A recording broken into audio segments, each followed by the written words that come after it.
If you've never smelled paper as it turns to sugar black lace, it smells a little like a lie trying to make itself pretty. I know because I watched my future curl into ash between my sister's fingers.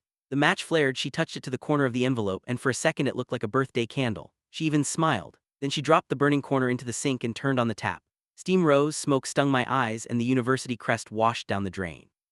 She glanced at me over her shoulder and said, "You're being dramatic, Maya. That could have been any letter." And the faucet hissed like a snake swallowing what we both knew I'd spent my whole childhood chasing.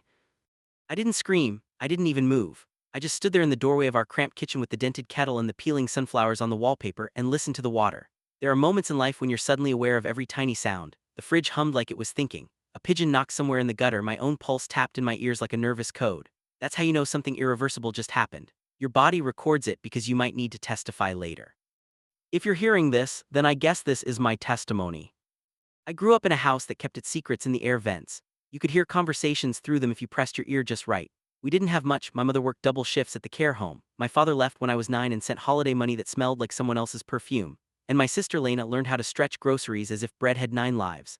Lena is 8 years older than me, which meant that by the time I realized I had a voice, she already knew how to use hers. She learned to sign school permission slips in Mum's hurried handwriting, learned to talk down angry bill collectors, learned to pour tea and make heavy things sound light. When I was little, I thought she was a magician. When I was 16, I realized some magic is just control wearing lipstick. I was the quiet one with a head made of books. I used to study in the hallway because our bedroom was small and Lena liked the TV loud like she was trying to drown out thoughts. I used to fantasize about silence the way other kids fantasized about cars. Silence and a card key to a dorm room door with my name printed on it, and a campus map with bright red dots that meant possibility. I tracked deadlines like they were planets moving into alignment. I saved every document in 3 places and turned my phone alerts into symphony: Bing for scholarship, chime for essay feedback, bell for exam results. On the night the email came, it was 12:03 a.m. and I was lying under the duvet with my phone brightness turned down, and the word congratulations arrived like a sunrise under the covers. I remember touching the screen as if I could get closer to it. I remember pressing my lips to it silently so I wouldn't wake Lena. I didn't tell her that night. I wanted to wait for the official letter because Mum believes in paper. Paper is proof, she says. Paper is a door you can hold. So when I saw the courier envelope on the hall table 2 days later, my hands started shaking so hard I had to sit on the stairs. I took a breath. I told myself to be gracious, grown, small no more. Then I called out, "Lena, Mum, can you come here?" Lena appeared from the kitchen with a dish towel, Mum from the bedroom tucking her blouse into a skirt. I held up the envelope like a priest with a wafer. "Open it then," Lena said, like she was bored already. I don't know how she got it from me. I replay that part a lot. Did she step closer? Did I glance at Mum? Did the towel catch the corner or did my fingers betray me? All I know is suddenly the weight of it was gone and the next moment we were in the kitchen and Lena was saying, "I'll make tea. We'll do this properly." And the kettle was on and steam was clouding the window and my heart was doing its tap code thing again. There are so many versions of the next moments in my head, but the version that lives here is the one where she lights the match, touches it to the paper, and looks at me like I've chosen leaving over loving, and she can fix it if she acts fast. The version where she tells herself that keeping me home is love in action. Mum had gone back to check on a neighbor she sometimes helps. She missed it by minutes. By the time she came back, there were just ashes in the sink and a tea bag bleeding into a mug. I said hoarse, "She burned it." And Mum looked from me to Lena, from the sink to my shaking hands. "Maya," Lena said softly, as if speaking to a child mid-tantrum, "you've been so stressed with exams. Are you sure you're not imagining things? We haven't seen a letter." "Smell it," I said, and I hated my voice for wobbling. It smelled like a promise dying. Mum pursed her lips, that pursed lips expression she uses when she's stuck between her daughters and rent is due. "Let's not dramatize love," she said, which is a thing she says when she feels herself slipping. "We'll sort it, show me the email later." When I went to show her, the email wasn't there. You know when you type something you're sure you've typed before and the search bar feeds you back silence? My inbox, meticulous color-coded, backed up, had a neat gap where the most important message of my life should have been. I clicked refresh until my finger ached. I checked trash, spam, archive, other folders where I file things according to the private system that kept me safe. Apply, wait, pray, nothing. I told myself I was tired. I told myself that sleep would put the word congratulations back on the screen. That night when I got up at 3 a.m. with my stomach cramping in stress knots, I tried to log into the university portal. My password didn't work. I tried again, locked out. A box popped up with that gentle corporate tone, "You have exceeded the number of attempts. Please try again later." In the morning, Lena kissed my head like I was 5. You know, she said while buttering toast, there are plenty of good colleges near home, closer to Mum, you don't have to run away to be successful. I said you burned it, and my voice came out flat like a road stretched to the horizon. Just say it. She held my gaze, she leaned close, so close I could see the golden flecks in her eyes.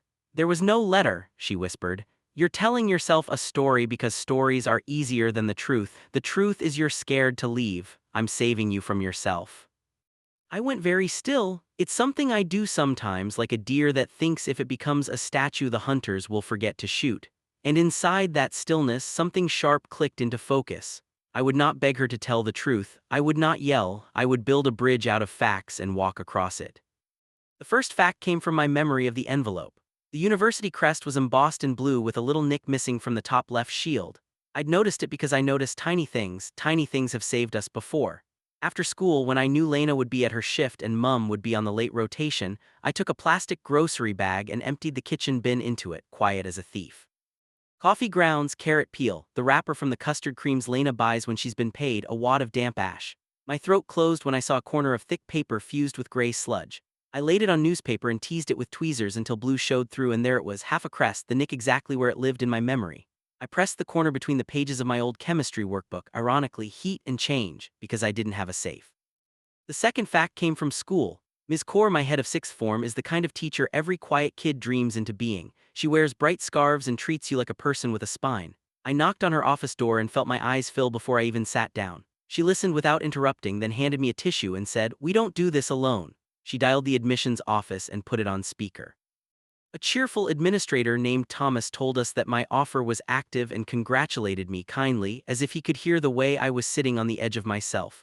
Then he paused. That's odd. We have a note here. Offer declined by applicant, duplicate email sent confirming. He read the time stamp. It was the morning after the envelope turned to lace. I didn't decline, I said to the phone, to Ms. Kaur, to the version of me that still believed in fixed lines between right and wrong. I would never. Don't panic, Thomas said in that careful tone institutions use, like a hand on your shoulder. We have records. We can reverse this if it's an error. I'll flag it and send you a secure link to reset your portal. When I checked my inbox later, the reset link was there. When I clicked it at home, it said this link has expired or already been used. I tried again from the library, the same. I learned a new fact: fear has stamina. It can run circles around you while you stand still. That week felt like living underwater. At home, the silence between me and Lena was thick and bright like glass. Mum noticed, of course. "Please, girls," she said, running her hands over her scalp like she could smooth the trouble down. "We can't be at each other, we're all we've got." Lena would carry on making tea, talking about the weather, asking if I wanted the last of the yogurt, her voice light, her eyes watchful. If you've ever been gaslit, you know how the room starts tilting. You reach an arm out for the wall and find air. You start to say maybe a lot. Maybe I misread the email, maybe I dreamed the crest, maybe hope was a hallucination. Then on Friday my password worked. I don't know why, maybe the IT gods blinked, maybe Thomas punched something in his system, maybe the universe remembered me. I logged in at the library because I had started to treat our house like it had ears. The portal opened on the important deadlines page. In bold it read, "Offer declined, confirmation sent." Underneath in smaller print was a note. "Following your phone call on Tuesday, status restored, awaiting acceptance and deposit by Friday at 5 p.m. It was 4:12 p.m. I heard a sound come out of my mouth that I didn't know I could make. I ran to the desk, asked to use the phone, and called the admissions number. "I can pay the deposit online right now," I said, breathless. I accept. The woman on the phone said, "Of course, we're so glad to have you." I clicked the button and watched it spin and settle on accepted. I printed the confirmation and held the paper against my chest. Paper is a door you can hold. When I pushed open our front door, Lena was sitting at the table with a neat stack of bills and a notebook. She looked up and smiled, that soft, older sister smile that used to make me feel 4 inches taller. "Hey, Mouse," she said. "Mum asked if you could stay with Mrs. Doyle tomorrow while she's at dialysis. Her son's out of town." I accepted, I said, and put the confirmation on the table between us like a white flag that's also a trumpet. "It's done. The deposit is paid." Her face didn't change, not at first. Then it did a tiny movement like a muscle spasm in a liar's cheek. She touched the paper with her fingertip. She didn't pick it up. "You're really going through with it," she said, and her voice had iron filings in it. "Leaving us?" "I'm not leaving you," I said, and it was true. "I'm going somewhere I've worked my whole life to get to. There's a difference." Her mouth twisted. "Spare me the TED talk." I could have stopped then. I could have left the room or offered her tea or said I'm scared too, because that was also true. But fear had stamina, and so did I. I took my phone from my pocket. "I need to ask you something, and I want you to answer it on record." She laughed, not kindly. "What, are we in court now?" "Something like that," I said quietly, and tapped record. "Why did you burn my letter?" "Silence is never empty, it's made of choices not taken." She stared at me, and her eyes did that flicker, a candle in a draft. "Maya," she said, sounding tired, "you can ruin this family by chasing stories, or you can be sensible and—" "Why did you burn it?" I repeated, and put my phone down on the table between us like I was laying a weapon and stepping back to give her a chance. She looked at the phone as if it might bite. Then she did something I didn't expect. She sighed. It was a long, lake-deep sigh that seemed to empty her. "Because," she said, "I know what happens when people leave." The words came low, fast. "Dad left. Weekly visits became monthly, became Christmas cards. You leave, and then I'm alone with Mum and the bills and the neighbors who need lifts to the clinic and rats in the walls. And then one day you'll hear my voice on the phone and you'll be busy. I was trying to keep you from becoming him." If she had said she was jealous, I could have forgiven faster. Jealousy is loud and obvious and almost honest. This was something slicker, control pretending to be care. "You don't get to keep me by ruining me," I said, and my voice surprised me. It had steel in it, and the steel belonged to me. "That's not love, that's fear with good PR." She pressed her fingers to her eyelids. "You're 18, you think words fix things." "I think actions do," I said. "So here's mine." I picked up the phone and stopped recording. I didn't threaten her with it. I didn't need to. We both knew what it was. Mum came home an hour later and found us sitting opposite each other like two countries at war that used to share a flag. She looked from one to the other. "What is happening?" she asked, not unkindly but tired to the marrow. I told her, not the drama, just the facts: the bridge I'd built, the ashes, the crest, the declined offer, the reset link, the deposit, the recording. She sat down halfway through like her knees forgot how to be knees. Lena stared at the wall with the sunflower wallpaper like she could climb into it. "Mum," I said gently, "I need you to hear me as if I'm not your baby. I need you to hear me as if I'm someone you respect. This happened, I'm still going, and I need you to say out loud that I get to go." Mum closed her eyes. She opened them. She looked at me, then at Lena, and something old and heavy in the room shifted a centimeter. "You get to go," she said, and her voice trembled. "You get to go because you worked for it and because you are not responsible for making yourself small to fit anyone's fear. And Lena," she turned to my sister, "you don't get to decide other people's lives, not even out of love." Lena's mouth opened and closed like a fish in air. She stood abruptly, the chair legs squealed, and she left the room. The bedroom door closed soft and final. Mum slumped. "I made tea because the thing about living in a small house is that you learn the rituals that keep the walls from falling." That night I lay awake and stared at the hairline crack on the ceiling and thought about the first day on campus. I thought about silence and card keys and red dots on maps. But I also thought about Lena's sigh, and about how love can turn ugly when it's asked to do what only courage can. The thing nobody tells you about betrayal is that it doesn't feel like a knife sliding in. It feels like a hug with a chokehold hidden inside. Over the next weeks, the house began to reorganize itself around the truth. Lena was brittle, then bright, then brittle again. She came home one afternoon with a new calendar and pinned it on the corkboard as if a grid of boxes could contain what she'd done. She started talking about money loudly like a rebellion anthem. "Electric up," she'd say to the room. "Groceries have gone mad," she'd sigh when I walked in as if my footsteps cost. Some days I pitied her so much I felt nauseous. Other days my anger was clean and electric and almost comforting, because it reminded me I was alive. If this were a neat story, she would have apologized then. She didn't, not because she's a monster, she isn't, but because the apology would have meant stepping out of the story she'd written about herself. The caretaker, the wall against disaster, the good daughter who kept the family from splintering. The brain does acrobatics to avoid that kind of fall, so she doubled down on being helpful and weaponized it. She woke me early to get me used to long days. She took over my packing so you don't forget anything. She called the landlord to ask about my deposit back if we need to move you nearer.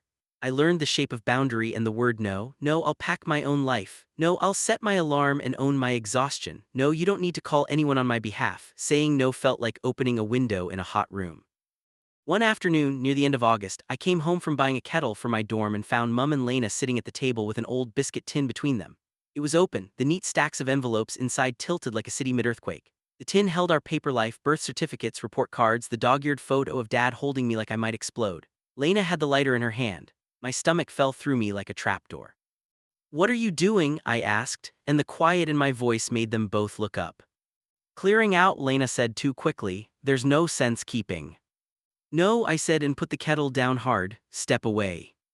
She laughed, but she did it, and her eyes darted like sparrows. Mum pressed her lips together again, then stood and said, "I'll put the kettle on," and we all almost laughed from the aching ridiculousness of it. After tea, I took the biscuit tin to my room and hid it at the back of my wardrobe behind my winter coat. I locked the wardrobe even though the key was a joke and could probably be turned by a hairpin. Then I sat on the floor and shook. It struck me then that all through my childhood, love had meant vigilance. It meant counting, saving, anticipating the next ask, the next storm. I had trained my brain into a survival machine and called it being a good daughter. Leaving wasn't just geographic. It was mental. It was allowing myself to walk out of the watchtower and close the door. The night before I left, Lena knocked on my door and came in without waiting. She sat on my bed and stared at the posters on my wall like they might tell her a secret. "Do you remember," she said softly, "when you were 10 and you wanted to go on that overnight school trip and Mum said no because she was scared and I said yes because I was scared of you never getting to see anything and we forged her signature?" She laughed a little, a real laugh. "We were a team then." "I remember," I said. I also remembered Mum crying when she found out and then hugging us both until our ribs creaked, whispering, "I'm sorry, I'm sorry." We were all scared of different things back then, and sometimes our fears made us brave. "I thought," Lena continued, picking at a thread on my duvet, "if I kept you safe I would be good. And now you think I'm the villain in your movie." I swallowed. "I don't think you're the villain, I think you did something unforgivable for a forgivable reason." I watched her face, watched that land, felt how grown-up that sentence made me sound. "I'm leaving tomorrow. If you can't be happy for me, be quiet for me, please."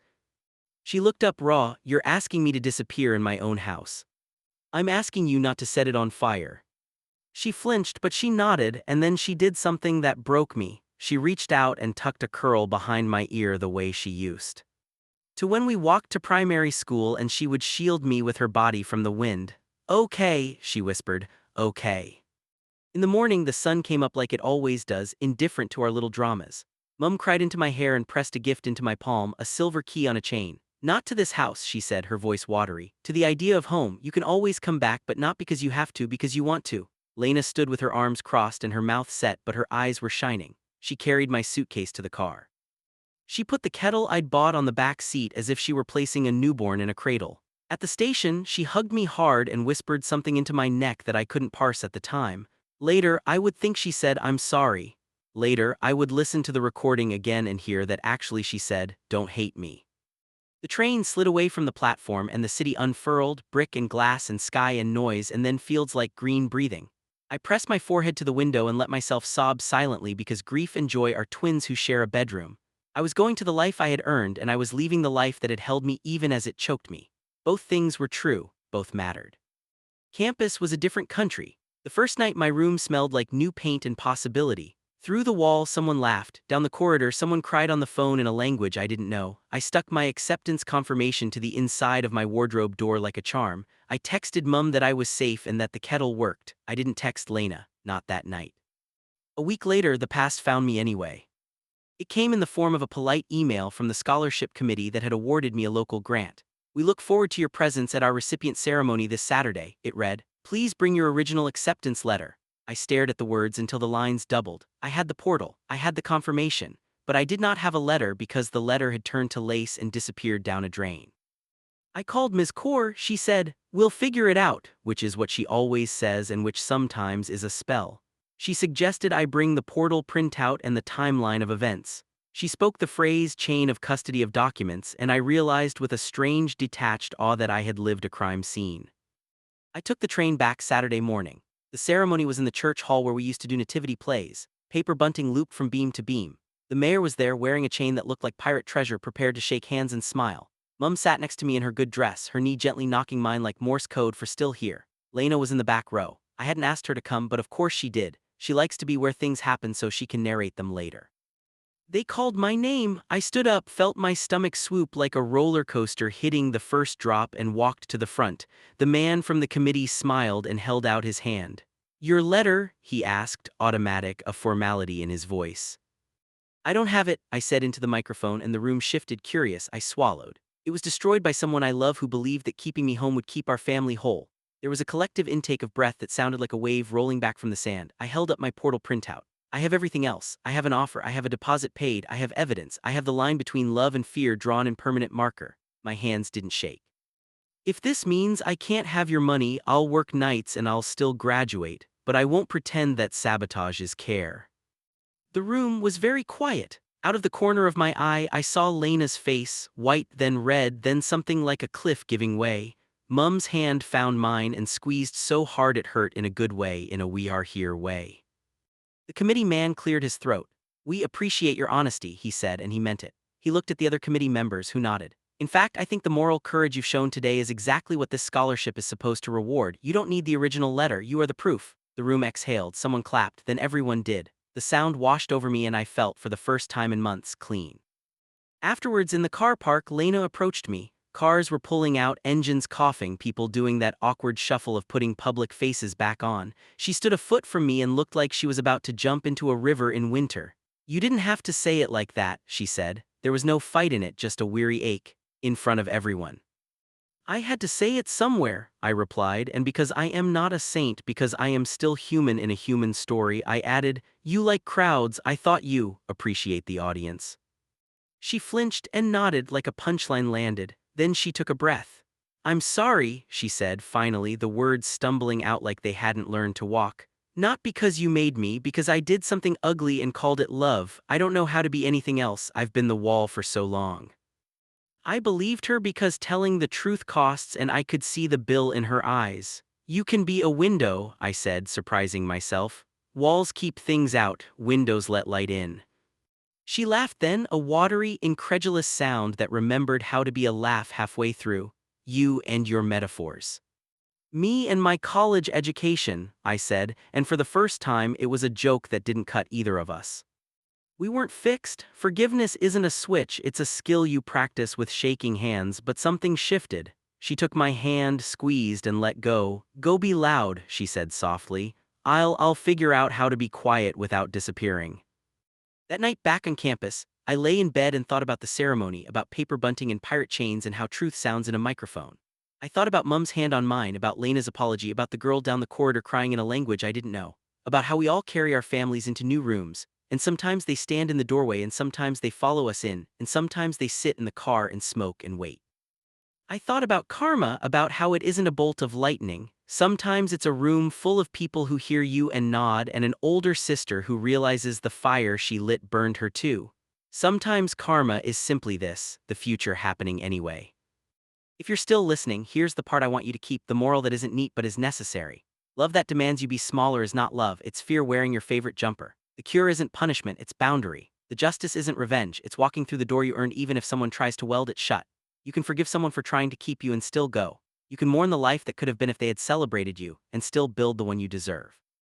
On my wardrobe door, the acceptance confirmation has curled at the corner like it's trying to become a wing. Every time I leave my room, I tap it with my fingertip like a promise I made to 15-year-old me, studying by the hallway light while the TV yelled next door. And every time the kettle boils in my little dorm kitchen, it sounds a bit like that day in our kitchen when steam rose and smoke burned my eyes. The difference is, now the steam smells like cheap coffee and freedom. And when I pour, the mug fills. And when I drink, it's my life and nobody's got their hand on the faucet. The night it started, my kettle clicked off and the room went quiet in that way that makes you notice your breathing. I was sitting on the thin carpet with my back against the bed, tracing the curl on the corner of my acceptance confirmation with my thumb like it was a worry stone. Outside my window, somebody on the quad was practicing a trumpet, missing the same note over and over with stubbornness that sounded like hope. My phone buzzed face down on the floor. For a second, I let it buzz.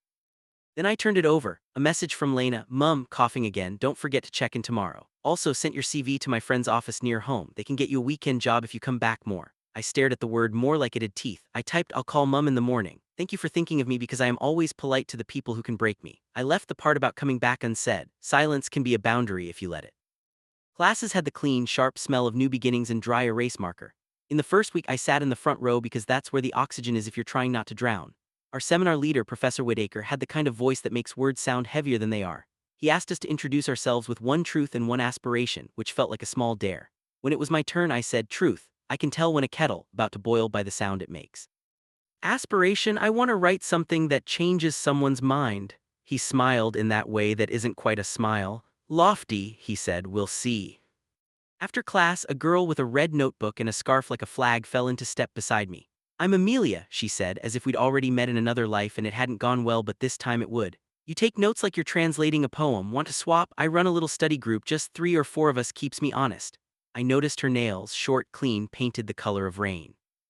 I noticed the way she tilted her head when she listened, like she was handing you her attention and expected you to give it back uncreased. I said yes because saying yes has opened more doors for me than it's closed, and because college is a hall of mirrors and you need a guide sometimes to remember which reflection is you. The study group met in the library corner everyone pretends they don't know about. There were prints of old maps on the walls and a table that rocked if you breathed too hard. Amelia brought biscuits for blood sugar and a highlighter in every color. There was also Jason, who made jokes deliberately as if he'd practiced them in the mirror, Priya, who corrected footnotes the way surgeons stitch, and later a boy named Raffi with tired eyes and a laugh like a dropped coin. We read each other's drafts and tried not to flinch when someone cut to the bone. It felt like friendship the way a rehearsal feels like music. You're not at the concert yet, but the notes are there. On the third week, Whitaker assigned a personal essay. Write the story you pretend you don't need to tell. No page limit, no mercy. The room did that quiet inhalation it does when everyone realizes we're all carrying the same kind of weight, just in different shapes. I went back to my dorm and sat with my notebook and the kettle and the part of me that still wants to make everybody proud. Then I wrote all night with the door propped open because the air needed to move. I wrote about the kitchen sink and the match and the ash. I wrote about the smell of lies trying on perfume. I wrote about how love can look like a locked door from the wrong side. I didn't name Lena because names are spells and I hadn't decided what I wanted to conjure. I titled it Proof. In the morning my hands were trembling like birds. I printed a copy for Whitaker and saved the file in 3 places because some habits are more than habits, they're armor. I took it to the study group that afternoon because I wanted someone to tell me if I'd flinched anywhere. Amelia read with her lip between her teeth the way people hold back laughter or tears. This is sharp, she said finally, passing the pages back like they might crack. You're brave. Jason nodded like a supportive metronome. Priya said, kind and precise, there's a comma error on page 2. Raffi didn't say anything for a long moment. Then, the bit about the hug with a chokehold, that's going to stay with me. He met my eyes for the first time and there was something in his face like recognition, like he knew a different version of my story in a different kitchen. When I got home, there was a post-it on my desk that I didn't write. You're stronger than the people who tried to keep you small, keep writing. I smiled and stuck it on my lamp. It didn't occur to me to ask how Amelia had been in my room. That's the thing about beginnings, you mistake easy access for trust. The first crack appeared a week later like a hairline fracture in a glass you wash too quickly. I went to submit my essay on the online portal and the file name looked wrong. It said Proof Final 2 docx. I always name the last version final in lowercase because I'm petty like that. The 2 wasn't mine. I opened it. In paragraph 3 a sentence had been added that I didn't write. Sometimes we burn things for warmth and call it survival. It sounded like me, but it was. The font was the same, the rhythm almost. I checked the version history. It showed an edit at 3:11 a.m. the night before by anonymous coyote. The system does that thing with animals when someone isn't logged properly. I felt my stomach drop through the floor. I sat very still, listening to the blood in my ears, counting to 10 the way Mum does when the bus is late and she's pretending it isn't raining. I printed the version I knew was mine. I took both to Whitaker with notes in the margins like a crime scene investigator tapping off the carpet. He took his glasses off and rubbed a fingerprint of tiredness into his forehead. This is serious, he said calmly, as if calm makes a fire smaller. Plagiarism and academic misconduct are not just about stealing, they're about trust. You're saying someone altered your work, how would they have access? My door was open, I said, hating how small those words sounded. My laptop locks after 10 minutes, I didn't think. You didn't think? He repeated mildly, and I felt the sting he meant me to feel. I'll file a note and we'll investigate. For now, turn in the version you're certain is yours, and miss, he glanced at the roster, Maya, be more careful with your doors. I left his office with my throat singing with shame.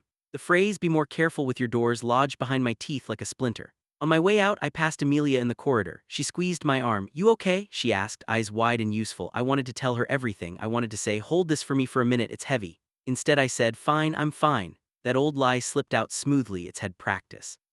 2 days later, Whitaker emailed me to come in. His office smelled like paper and a plant trying to be brave. On his desk, my essay sat with a yellow slip clipped to it. Match detected, Turnitin similarity index, 17% overlap with proof by A. Ellison. My name isn't A. Ellison. My heart did that deer in the headlights thing where it plays dead to survive. He steepled his fingers. We have a problem, he said. I read the report. The overlapping section was the sentence I hadn't written. Sometimes we burn things for warmth and call it survival. The source, a blog post published 3 years ago by someone with a sunlit Instagram, all quotes in coffee foam. It was like seeing your face in a photo of a crowd you weren't in. I didn't write that line, I said, hearing the thinness of my own defense. It was added. I have the version history, an anonymous edit. I can show you the timestamps, the hashes.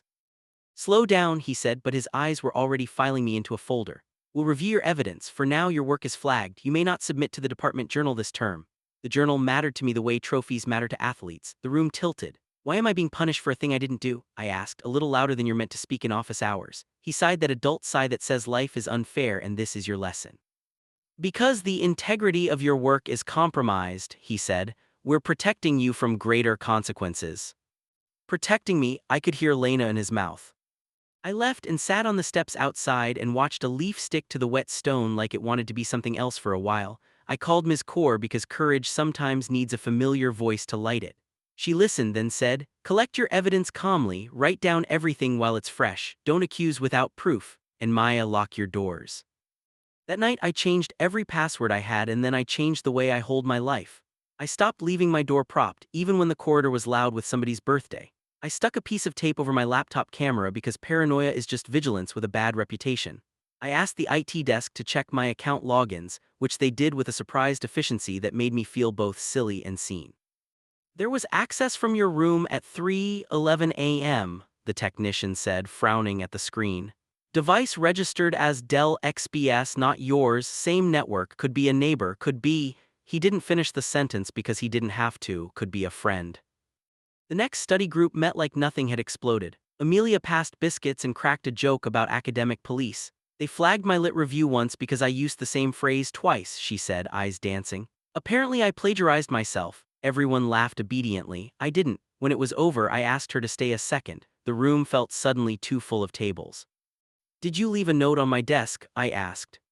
She smiled, delighted, like a magician caught, but applauded anyway. Guilty, your door was open. I was returning your book and thought you could use a pep talk.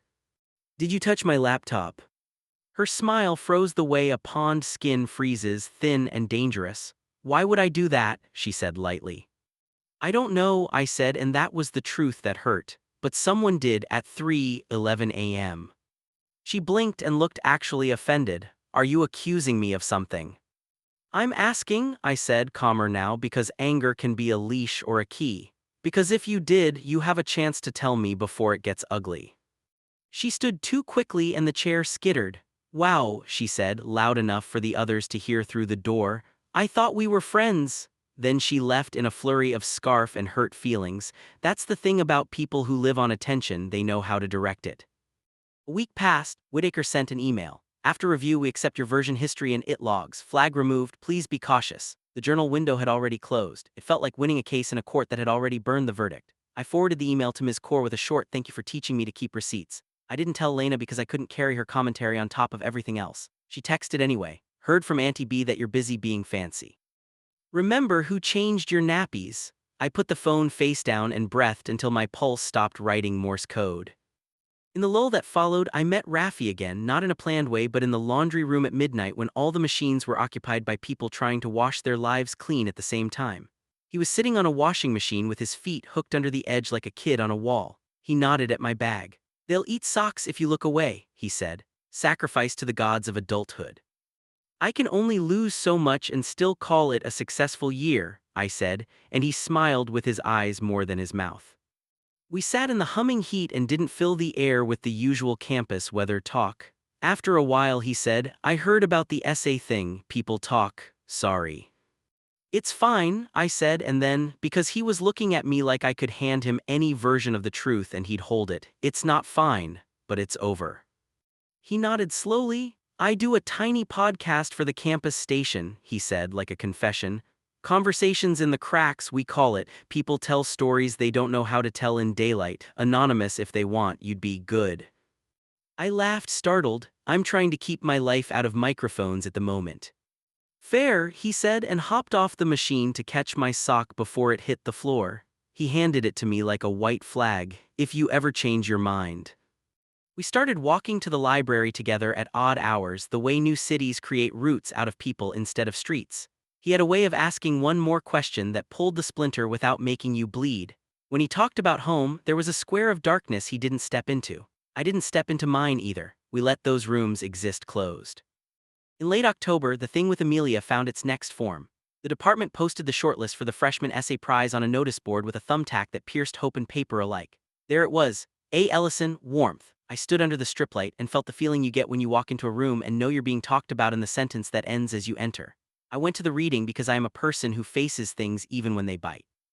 The auditorium smelled like possibility and dust. Amelia took the stage and addressed The Color of Forgiveness. She read the opening line and it was mine, except not. It was a mirror tilted slightly to make you taller or shorter depending on the angle. She had written the whole essay in a voice like mine wearing her jewelry. She told a story about a cousin burning a letter for warmth that belonged to someone else. She didn't say kitchen sink. She didn't say Lena.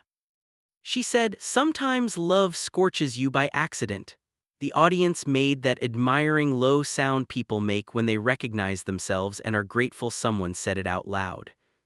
I sat there and felt the old kitchen fill my lungs. This time there was no smoke, just the idea of it.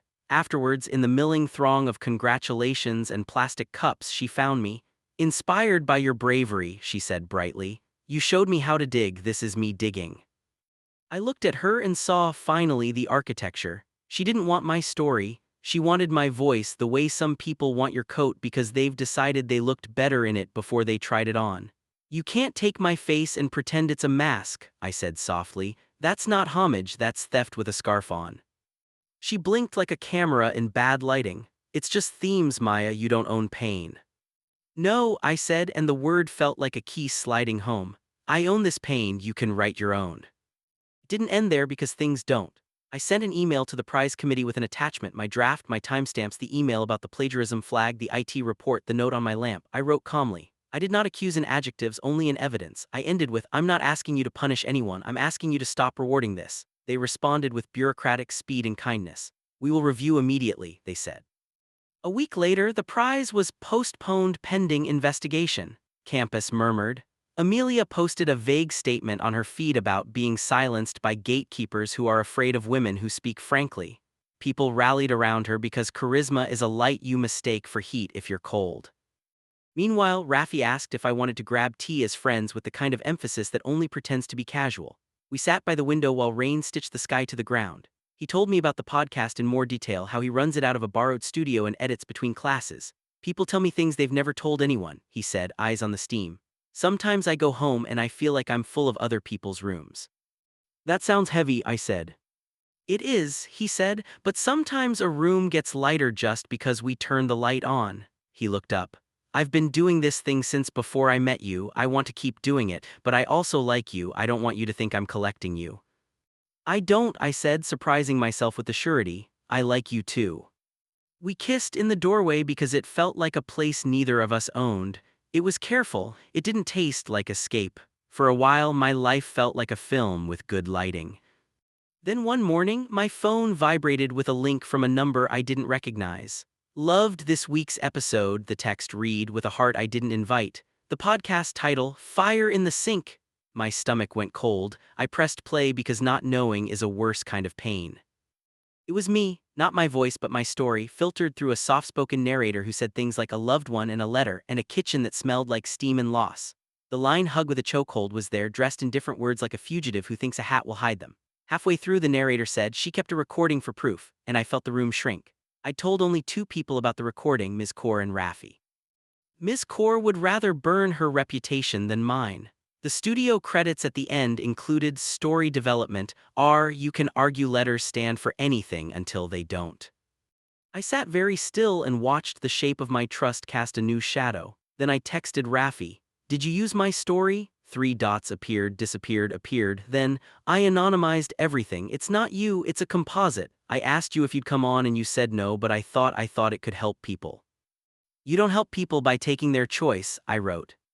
He called. I let it ring until the sound seemed to carve grooves in the air. He left a voicemail. "I'm sorry, I messed up. Can we talk?" I listened to it twice like an idiot checking if the ending changes. It didn't. I went for a walk because the room had too many walls. The campus lawn was swept clean by wind. A flock of birds revised the sky like they were editing a draft together. I stood in the middle of all that motion and felt how stillness can be its own form of strength. Then I did what I've taught myself to do. I built a bridge of facts and walked across it. I took screenshots of the podcast episode, the credits, the message, the link. I wrote to the station manager, I did not consent to the use of my story. I can demonstrate that the composite is identifiable to people who know me. This violates your ethics policy. I Raffi so he could see the shape of a boundary drawn in daylight. He replied within minutes, "You're right, I panicked. I wanted a good episode and I convinced myself I was doing a righteous thing. I'll pull it. I'll apologize formally." The station manager wrote, "Episode suspended pending review. We take consent seriously." The episode came down within the hour, but the ache didn't. That's the thing about Betrayal. You can delete the file, but the silence it leaves hums for a while. That evening, Lena called twice. I didn't pick up. She texted, "Answer your phone, it's urgent." Urgent is a word that has worn grooves in my family since before I knew how to spell it. I called back. Her voice was a controlled sort of high, like a kettle whistling just under loud. "Mum's fine," she said before I could ask, and my breath came back from wherever it had been hiding. "It's not that, it's me. I did something stupid." I sat down on my floor. "What, Lena?" "I applied for a credit card in your name," she blurted, the words tumbling over each other like they'd been fighting to get out. "I was going to cancel it after the cashback. I thought I'd pay it off before you noticed. Then I missed the date. Then the interest is mad. I'm sorting it. Don't panic. I'll fix it." There are moments when you stop being someone's little anything. My voice came out strange to my own ears, clean and not generous. "You committed fraud," I said, nomming it because if I didn't it would dress up as care and ask to sleep over. "You can't sort that. You can only confess and repair." "Maya, don't do this," she snapped, fear snapping its teeth through love's mouth. "Don't be righteous, I did it for us." "No," I said, and the word had weight now, a paperweight on a letter trying to fly away. "You did it because you're used to my future being a cupboard you can store your emergencies in." I took a breath because oxygen is a kindness you can give yourself. "Here's what is going to happen. Tomorrow morning you will call the bank and tell them it was unauthorized. You will give them a written statement. You will send me the reference number. You will not touch anything else with my name on it ever again. And Lena, if you don't do this, I will, and it will be worse for you if I do." Silence stretched like a rope between us. I could hear her breathing. I could hear my own resolve learning to walk. Then she said, very small, very old, "Are you going to leave me?" "I already left," I said softly, "and I'm still here. That's the truth you have to live with. Both are true." We hung up without goodbye because sometimes the most loving thing you can do is end a conversation before it ends you. I went to the kitchen and boiled the kettle. The whistle sounded like a signal flare. I drank the tea standing up because sitting felt like surrender. The next day, an email from the station manager landed. "We're instituting a consent policy training. We apologize to you by name if you permit, or privately if you prefer." Raffi sent a message that didn't try to make me feel sorry for him. "I'm ashamed," it read. "If you don't forgive me, I will understand. If there is a way to make amends that isn't about my comfort, tell me." I stared at the screen and thought about the difference between contrition and performance. I didn't respond, not yet. Forgiveness isn't a reflex, it's a discipline, and I was still stretching. The prize committee released a statement 2 days later. "After review, we have concluded that warmth borrows substantively from a peer's unique voice and narrative framework without acknowledgement. The prize will not be awarded this term. We will host a forum on authorship and influence." There were emails, there were posts, there were people who said, "It's just writing everyone copies," and people who said, "Originality is a myth," and people who said nothing because they were tired. Amelia posted a photo of herself gazing out a window with a caption about being punished for telling hard truths. Comments were divided between halos and pitchforks. I closed the app and went to class because the work was the work even when the noise tried to call itself the point. At the end of the week, Whitaker stopped me after seminar. "You handled yourself with restraint," he said, as if restraint were an exam score. "That will serve you." He hesitated then. "We'd like you to read at the department forum." The thought of standing up and saying any more of myself out loud in front of people who had debated my existence online made my stomach curdle. But then I pictured 19-year-old me tapping the acceptance letter with my finger in a kitchen that smelled like smoke, and I said, yes. The forum was in the same auditorium where I'd watched Amelia read. Standing at the lectern, I felt the thread that connects your tongue to your spine go taut. A hush fell that wasn't exactly friendly or hostile. It was attention, and that's more than some people get in a lifetime. I didn't read proof. I read a new piece about consent, not just in bodies but in stories and names and futures. I said, the first betrayal I survived was someone deciding for me in a kitchen. I learned to keep receipts. Now I keep them in my work. Ask me before you hold my life up to the light. If I say no, don't call it darkness, call it respect. Afterward, a first year I'd never met came up with tears standing in her eyes like they were waiting their turn. My brother took my poems and uploaded them as his captions, she said, voice trembling. I thought I was crazy to care. Thank you for making me feel sane. I wanted to say something wise. Instead I said, you're not crazy, which was the truest sentence I had on me. When I got back to my room that night, there was a voicemail from Lena. I called the bank, she said, businesslike and broken at the edges. I gave the statement. Reference number is, she read it out carefully like she was balancing plates. I'm sorry, Maya, she breathed. I don't know who I am if I'm not fixing things by breaking you a little. I'm trying to learn. It was the strangest apology I've ever heard and the only one that sounded like a beginning. I wrote the number down on a sticky note and put it next to the acceptance confirmation on the inside of my wardrobe door. The paper fluttered when I closed it, as if relieved to have company. I made tea. I sat on the floor. I called Mum. We talked about nothing for 10 minutes, neighbors' prices, the neighbor's cat pretending to be lost to get extra treats, and sometimes nothing is the most loving thing you can say.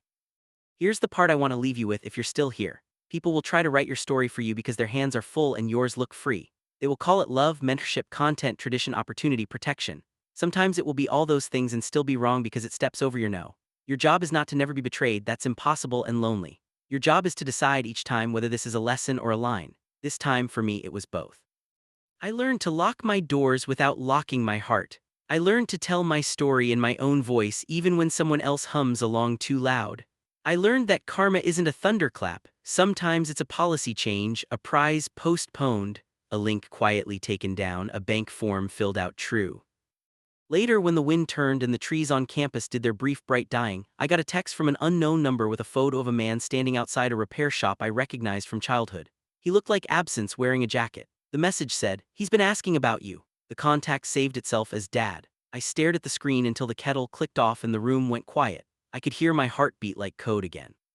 You think the story is moving forward and sometimes it loops back, asking if you're ready to tell the part you skipped. I put the phone down very carefully as if truth were a cup filled to the brim. Then I turned on the recorder, not to catch someone else this time but to catch myself.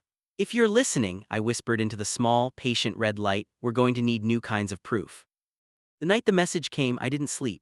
I lay there with the glow of my phone face down on the desk, but it might as well have been glowing inside my chest. My father, if that's even what I still call him, standing outside a repair shop that smelled of my childhood summers, the captionless photograph whispering questions louder than any words could. "He's been asking about you." Asking what? Asking why? Asking if the ashes from the kitchen sink still cling to my hair. I turned the thought over until it cut. My father, the man who mailed birthday cards that arrived 2 weeks late with a signature that always looked rushed, who sent money that smelled like perfume that wasn't my mother, the man who left when I was 9, and when Lena told me men like him forget daughters but not bills, I half believed her. Now a stranger has my number and he's suddenly curious. By morning, my throat was raw like I'd been speaking all night to ghosts. I made tea just to feel the heat in my hands.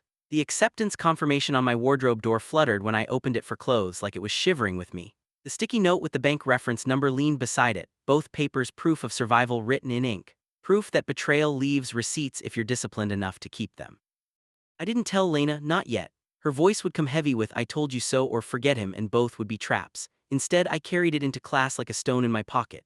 Whitaker lectured about narrative truth versus factual truth, and I almost laughed out loud. Which truth was this? The fact that my father was alive and asking about me, or the narrative that I had already buried him in the room of people who left?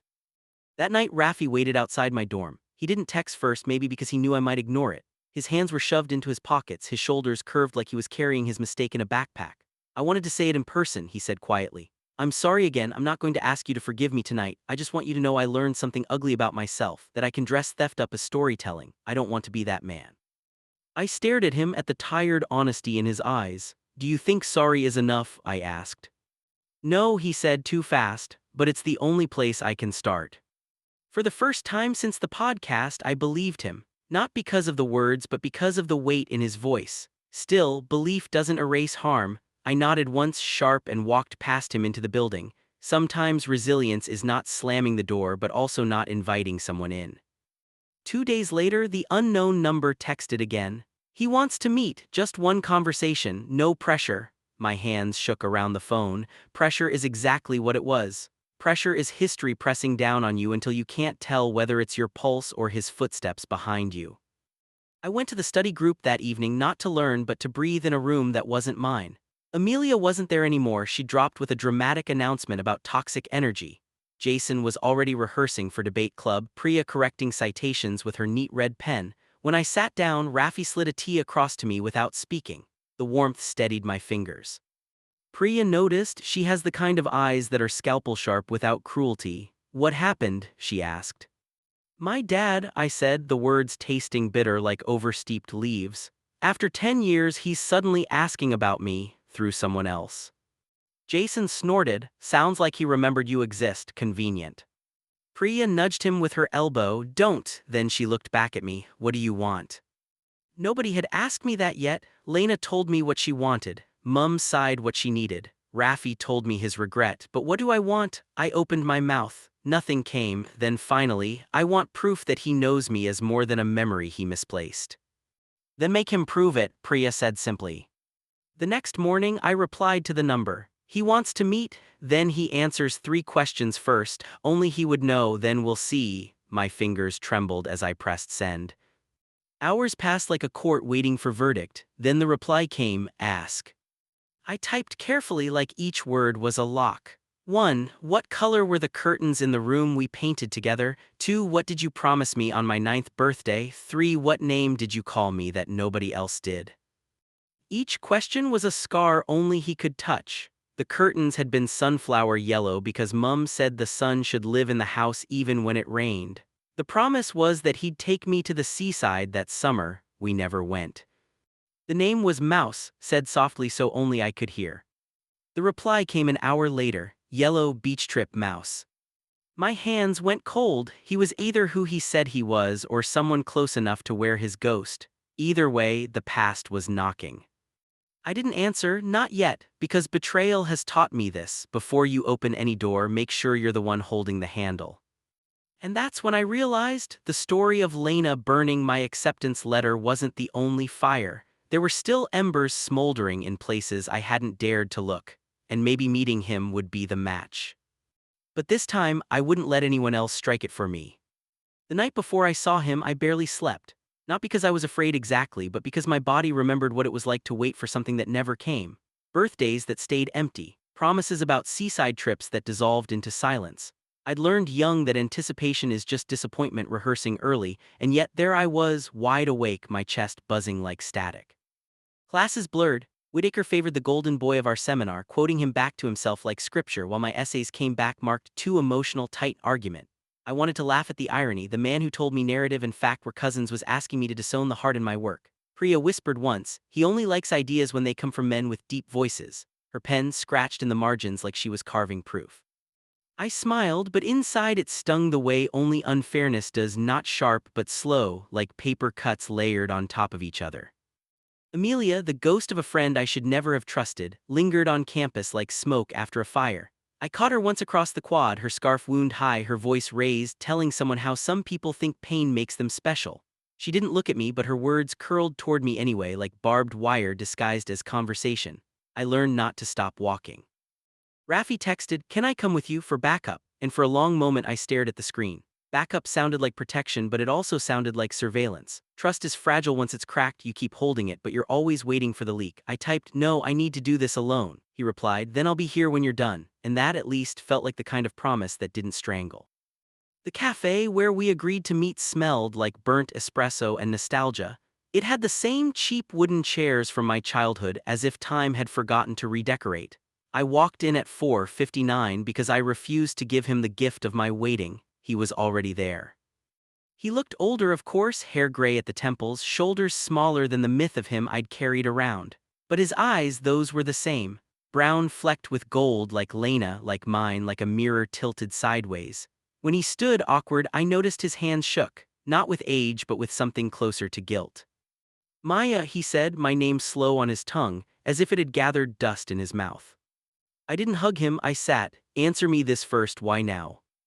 He swallowed, the silence stretched, then he said, "Because I'm sick."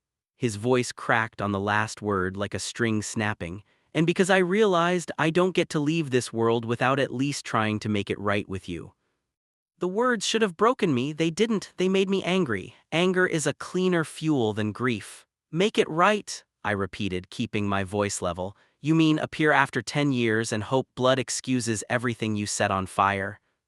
He winced but nodded. I deserve that, I deserve worse, but I never stopped thinking of you. I asked about you quietly. I sent money. Money isn't presents, I snapped, louder than I meant. A couple at the next table turned to look. I lowered my voice. You left me in a house where my sister thought burning my future was an act of love. Do you understand that? She learned abandonment from you like it was a family trade. His face crumpled, he reached for his cup, failed to steady it. I was weak. I thought leaving would keep you from seeing the worst of me. And all you did, I said softly, deadly, was teach us how to betray each other. For a moment, there was nothing but the hum of the espresso machine and my own pulse pounding.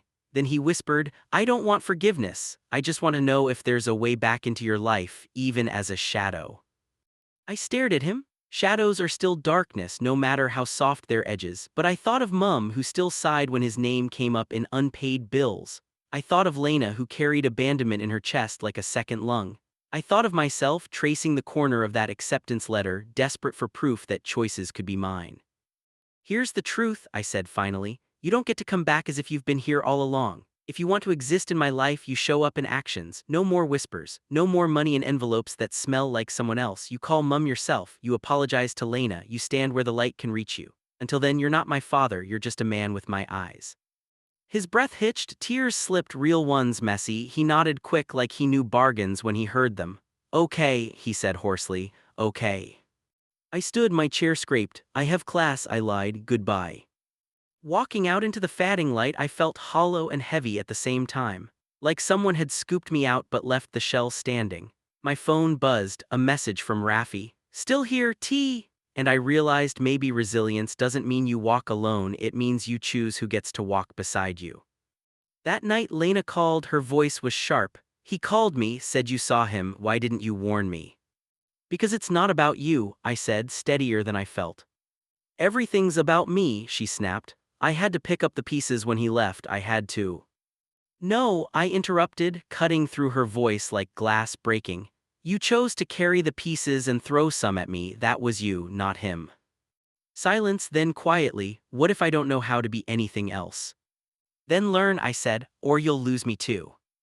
The line went dead, my kettle clicked off. The room filled with the smell of steam and endings. And I realized betrayal doesn't stop when the fire burns out, it lingers in the smoke, in the walls, in the people you love most.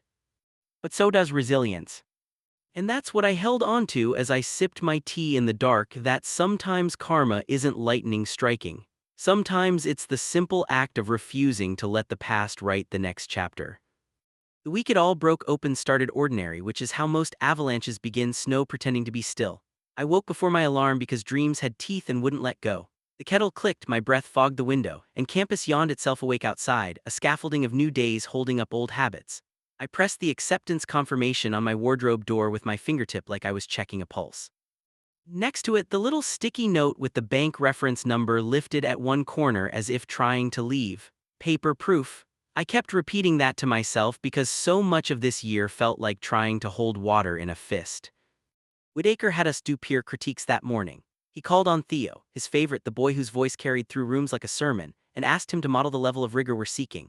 Theo read an essay about a childhood dog and found a way to make it a manifesto on freedom. When the clapping finished, Whitaker smiled the way I imagine he smiles in photographs. See, he said, emotion handled with restraint. He glanced at me on the word emotion like it was a wine that had gone vinegary. My stomach pinched, and Miss Maya, he added like an afterthought, your draft is earnest, tighten, cut the diary out of it. I nodded because nodding is cheaper than arguing, but on the way out, Priya leaned in and murmured, he likes mirrors that flatter him, you're holding up a window. I kept walking so my face wouldn't show the gratitude I couldn't afford to spend in public. Raffi waited by the bike racks with 2 teas in a cardboard cradle. He does that, arrives in the middle distance of my day like something steady I didn't know I could have. I found a thrift shop near the station, he said, smiling with his eyes, thought you might want a proper mug and not the plastic thing that tastes like old rain. He handed me one with a tiny chip on the rim. It looked like it had survived other mouths without breaking. We sat on the steps and let the heat through the cardboard thaw our hands.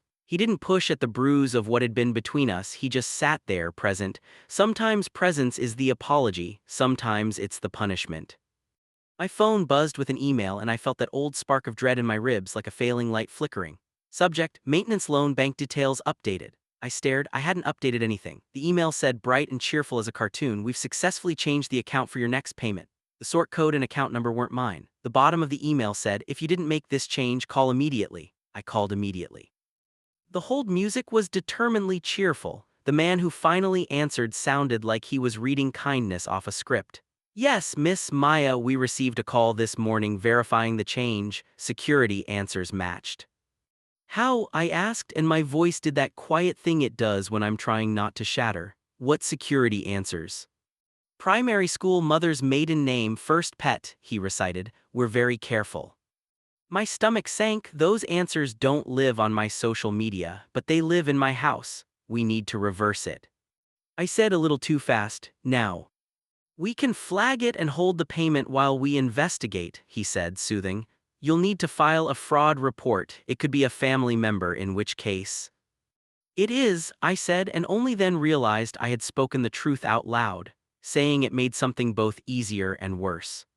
He took the details, gave me a case number that looked like a license plate. When I hung up, my hands were shaking so hard I had to put the tea down. Raffi didn't ask. He just sat there while I counted my breath backwards from 10 because when the world goes sideways, numbers are handrails. Then a second email arrived as if the first had called a friend. Subject, Scholarship Office Withdrawal Request Received. The body read, we're sorry to hear you're taking a leave this term. We've processed the suspension of your award until your return. I felt the ground tilt. 10 minutes earlier I had a roof. Now the wind was coming in through the walls. I called them too. I didn't withdraw, I said to the woman on the line, each word its own plank in a bridge. Who requested it? It came from your university email, she said. Attached, a letter explaining family obligations and mental health strain, signed with your name. I saw the signature in my head, my M too round, my Y sometimes uncertain, and tasted iron in my mouth. I need to see the letter, I said. I need to see the email headers. Of course, she said, kind, professional, probably imagining me as a file with a face. Forwarding now. It landed in my inbox like a dare. The letter used words I use. The cadence could have been mine on a tired day, but the signature was slightly wrong and the date format wasn't how I write dates. And the email headers told their own small truth. It didn't come from campus. It came from a personal account with my first and last name and the year I was born, the kind Lena uses for me when she thinks she's helping. The subject line had a capital letter exactly where Lena likes to put them. I called Lena. She answered breathless as if running from the thing she'd built. I've got Mum on the other line, can I call? Did you change my bank details? I asked, calm enough to scare her. Silence, then the sigh I know like the sound my kettle makes when it's about to sing. Maya heating, gone up, and Mum, she's coughing again, and the car, I was going to put it back. I swear, I wasn't stealing. It's all one pot, isn't it, us? No, I said quietly, it's not one pot, it's my pot. You don't get to empty it and call it love. I'm sorting it, she said quickly, speed doing a good impression of competence. I called them, I used your answers because it's us, it's fine. I sent an email to your scholarship just for this term so you don't implode trying to be a hero. You can come home, reset. You forged my name, I said. Again.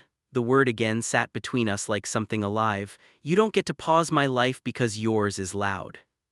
Her voice went brittle. You're ungrateful, everything I've done. Everything you've done to me, I corrected, sharp enough to slice the old cord. Listen to me, Lena, because I'm not going to repeat this. You will call student finance and tell them to reverse the change. You will email the scholarship office from your own account and tell them you lied. You will send those messages to me. If you don't, I will file a police report. She laughed. It sounded like a plate cracking. You wouldn't. I already have a case number for the bank, I said. Don't make me add a crime reference to it. Her breath snagged. When she spoke again, she had put on her softer voice, the one she uses on mums at the care home and men on the phone who call her sweetheart. Mouse, she said, and the name landed like a hand on my hair from long ago. Don't do this, you know I'm only trying to keep us together. I closed my eyes. You don't hold a family together by breaking one person until they fit in the cracks.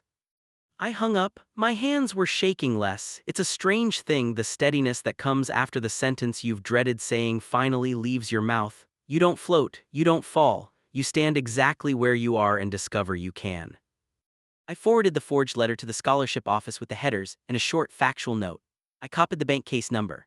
I Whitaker because I had learned something about preempting the version of me that might reach his desk in rumor form. Then I walked to the campus admin office because email has a way of vanishing in a crisis like a friend who doesn't like hospitals. The woman behind the glass window read my printouts with the care of someone who has seen versions of this before. "We can flag your account," she said. "Any change requires in-person ID from you for the next 6 months. I'm sorry you're dealing with this." "Thank you," I said and meant it. It is a particular relief to be believed without a performance. On the way out, I saw Amelia by the student union poster wall pinning a flyer for a reading she was hosting, "Owning Your Story, a Night of Brave Voices." The audacity made me laugh, which was better than the other thing I wanted to do. She saw me and tilted her head. "You coming?" she asked. "I'm having folks share how they overcame obstacles." "Like plagiarism?" I asked pleasantly. Her smile didn't move, but her eyes did that flinch I've started to recognize under good lighting. "Like growth," she said and turned back to her posters as if she could staple the conversation to the wall. That evening the department hosted its authorship and consent forum, and Whitaker, because irony has a sense of humor, asked me to sit on the panel. I didn't want to, but I also didn't want the room to be all mirrors and no windows. I wore the chipped mug's steadiness like armor and stood backstage with my notes. My phone buzzed. A message from Mum. "Lena says you're threatening police. Come home and talk like family. We don't involve outsiders." I stared at the words until they blurred. Outsiders? Was I the outsider now because I refused to be convenient? I typed back, slow, careful. "I will talk, but I will not be blackmailed by love. I need you to say you see this too." The 3 dots came and went, then, "I see it, I'm scared." I exhaled so hard my vision dotted. "Me too," I wrote. "I'm going on stage now." The hall filled in that murmuring way crowds do when they're a weather system. I stepped to the lectern. The lights were too bright and the air had the warm dust smell of old carpet and waiting. I looked for Raffi in the 3rd row and found him, hands clasped like he was praying for me without religion. I began. I talked about consent as a practice, not a paper. About story as a kind of body you have to ask before you touch. I said, "I grew up in a house where people made choices for me and called it love. I'm learning to make choices for myself and call it that too." I didn't look at Whitaker when I said, "We forgive influence, we don't forgive theft." I didn't look at Amelia when I said, "Charisma is not an alibi." I looked at the first years with their pens and at the 3rd years with the rings under their eyes and at the few people in the back who were only there because their friends dragged them and thought maybe they could get extra credit. And for a minute, it felt like the room was one body breathing. That's when 2 campus welfare officers walked down the aisle toward the stage. I saw them as you see the first drop of rain, 2 blue lanyards, 2 apologetic faces, the way people look when the job they have to do feels like stepping on a flower.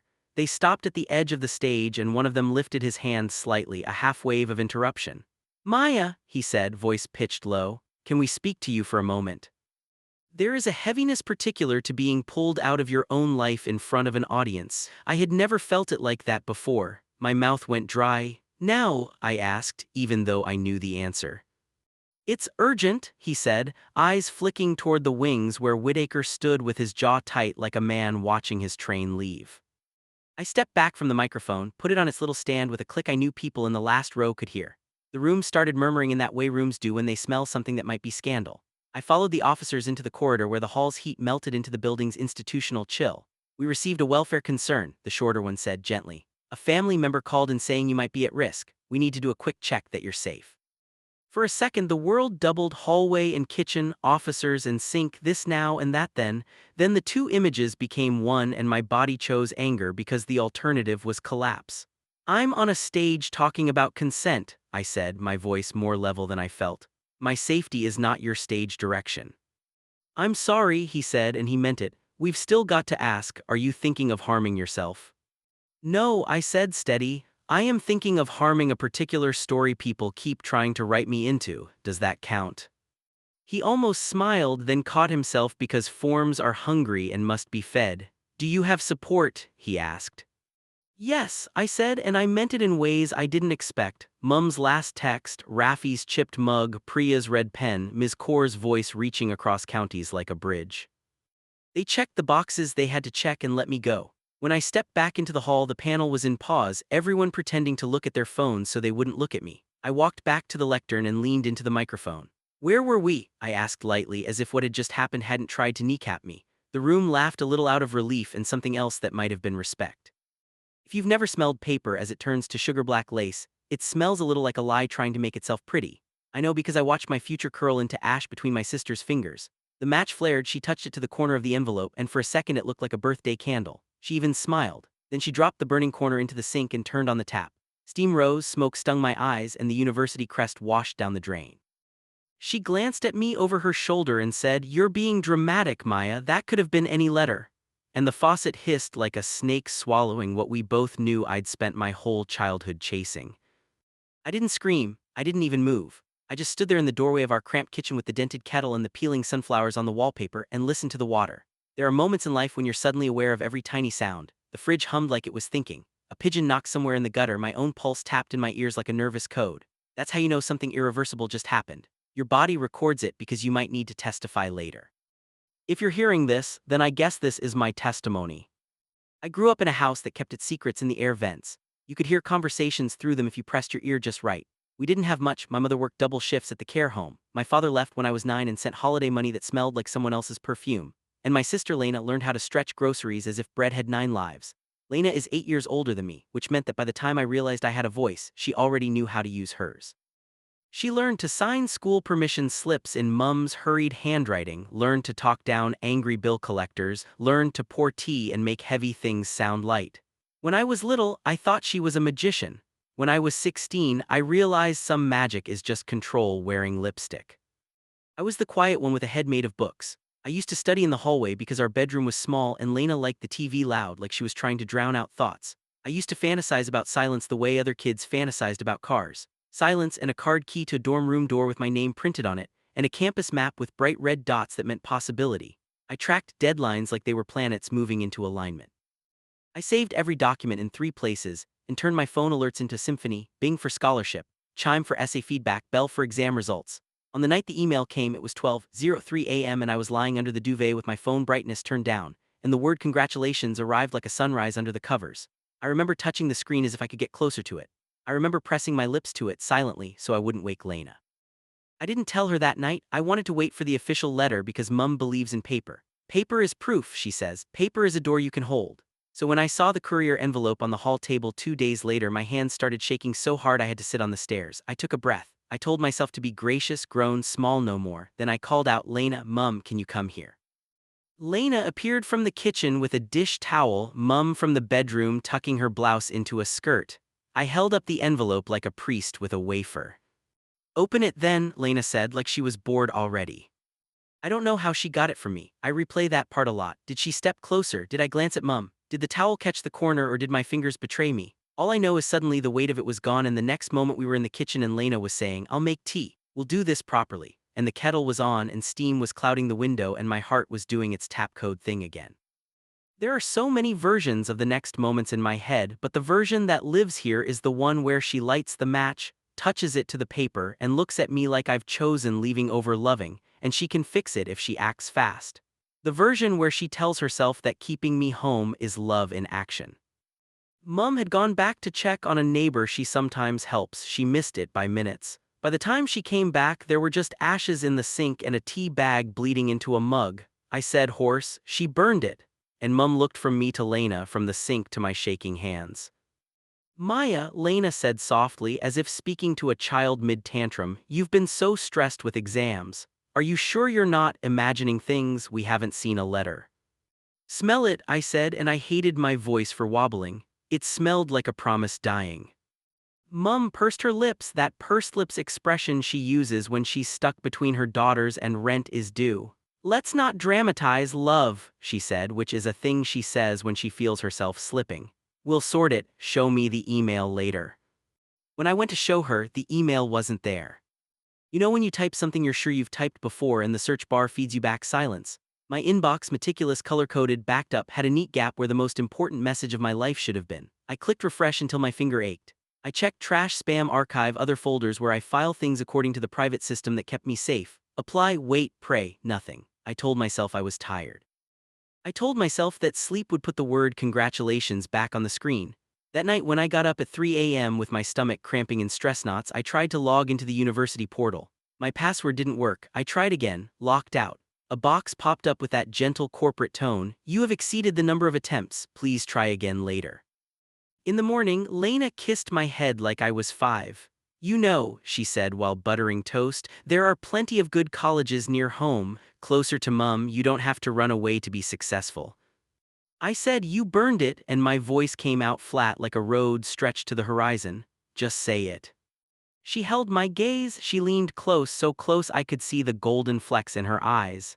"There was no letter," she whispered. "You're telling yourself a story because stories are easier than the truth. The truth is you're scared to leave. I'm saving you from yourself."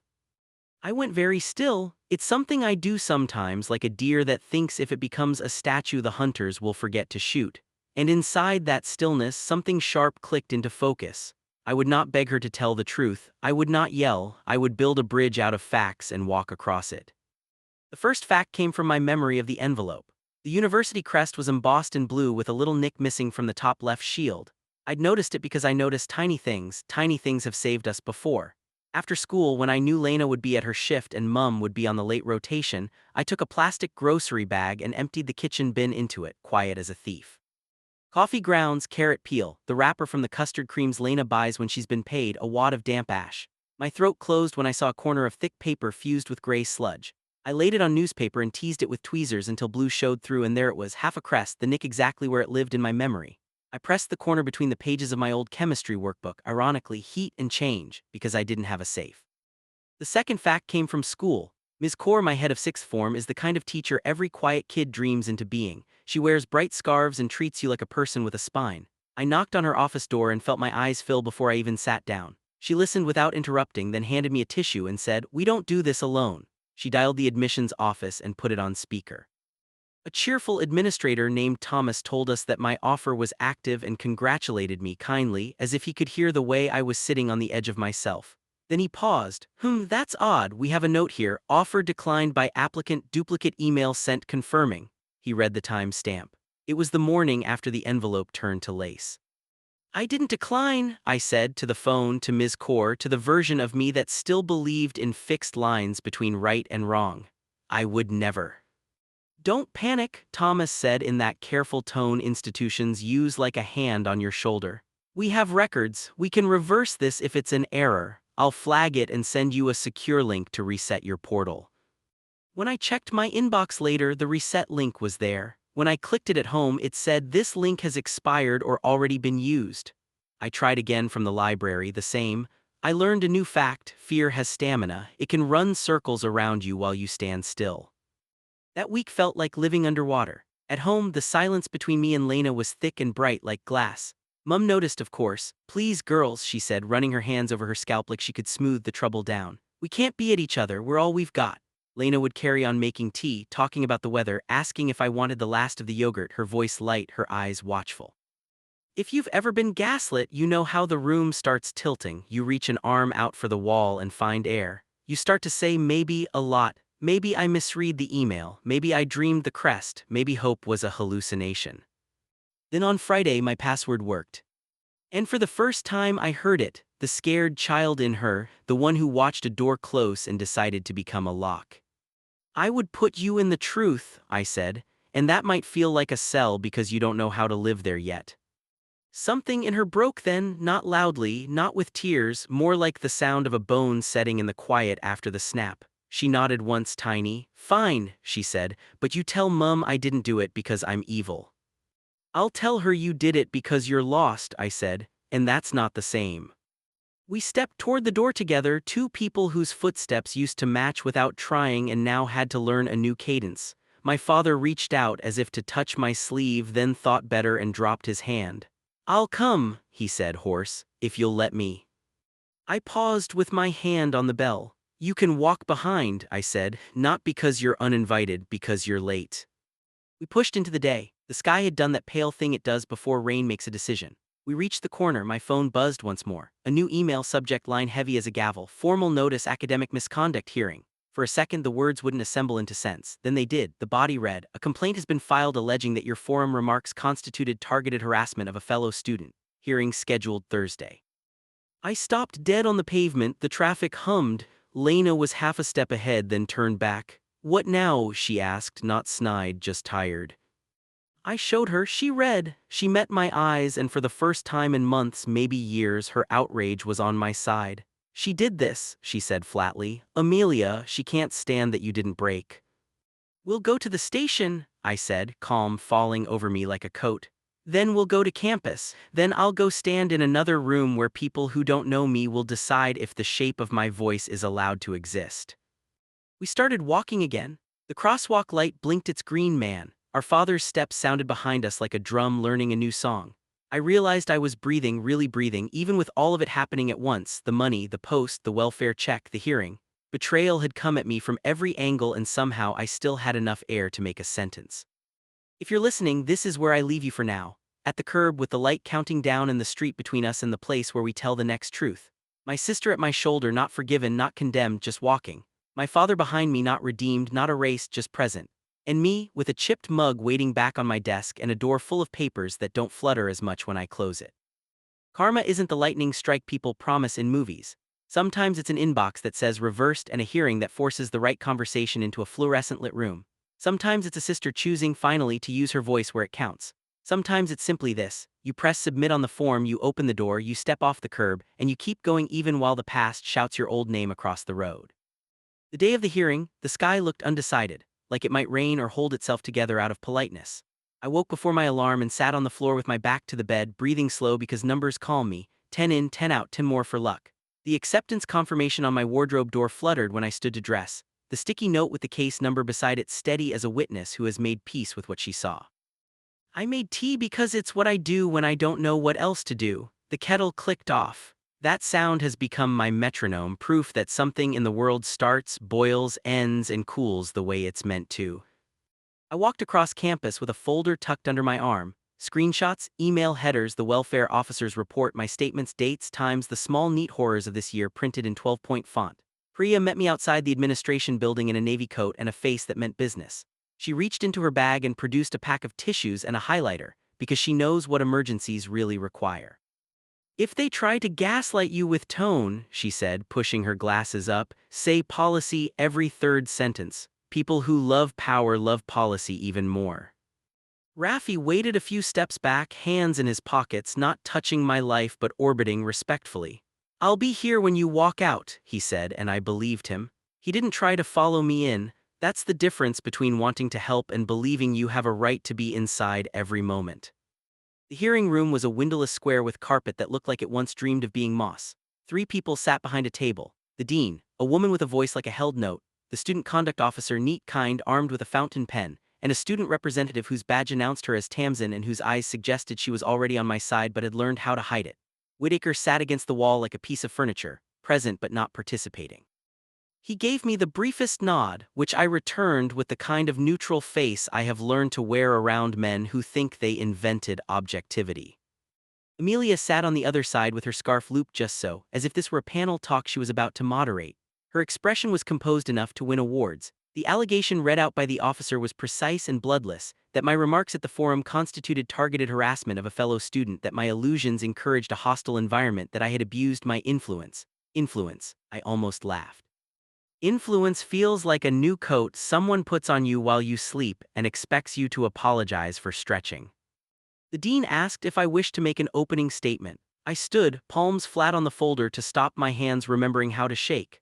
"I'm here because I said 3 sentences in a forum about consent," I began, voice steady, because I'd practiced steady on the train to confront my father and found it sits well on me. None of those sentences named anyone. They described what it feels like when someone treats your life as raw material, when gatekeeping hides inside mentorship, when charisma is used as cover. They were true for me. They were true for many people who spoke to me afterward. That is not harassment, that is testimony. Amelia's mouth tightened at testimony as if the word were a lemon rind. Her representative, a student union officer with a haircut like a promise, leaned toward his mic. The timing of Ms. Maya's remarks immediately following an investigation into my client's work makes the subtext clear. Subtext isn't a crime, I said before I could stop myself. If it were, the whole literature department would be on remand. Tamsin hid a smile behind her notes, failed, and stopped trying. The officer cleared her throat in that way that suggests we are to return to the rails of process. Ms. Maya, do you have evidence to support your assertion that your remarks were general and not targeted? Yes, I said, lifting the folder like a small shield. I have the transcript of my remarks. I have the university's own recording. I have messages from multiple students who heard themselves in what I said and were not the complainant. I have the welfare report documenting that my forum was interrupted by an external call made by a family member. The implication that I was in distress was false. I have a timeline showing a pattern of attempts to control my speech, altered drafts submitted under my name, the prize issue you've already reviewed, a social media clip of a private recording posted without consent and captioned to recast me as an aggressor. And I have an ethics statement I wrote for myself when I started telling this story. Ask before you touch. I follow it. Not everybody does. Whitaker shifted in his chair. You know when a man wants to both speak and not be seen wanting to speak? That, the dean gestured lightly. Professor? Only to note, he said, polishing his voice to professional, that Ms. Maya's conduct in the department has been controlled. I have previously misread expressive writing as undisciplined. I was wrong. Her remarks at the forum were within the bounds we set for panelists. It wasn't a bouquet, but it was better than silence. Amelia's representative pivoted. Even so, the cumulative effect. The cumulative effect, I said evenly, is that when I speak about consent, some people feel implicated. That discomfort is not harm, it is the beginning of a repair. Harm is plagiarism. Harm is forging withdrawal letters. Harm is calling welfare to interrupt a woman while she's talking about her own life. The dean looked at me with the kind of attention that makes you feel seen without being stripped. Ms. Ellison, she said, turning to Amelia, do you wish to respond? Amelia leaned into her mic as if it were a flower she was smelling.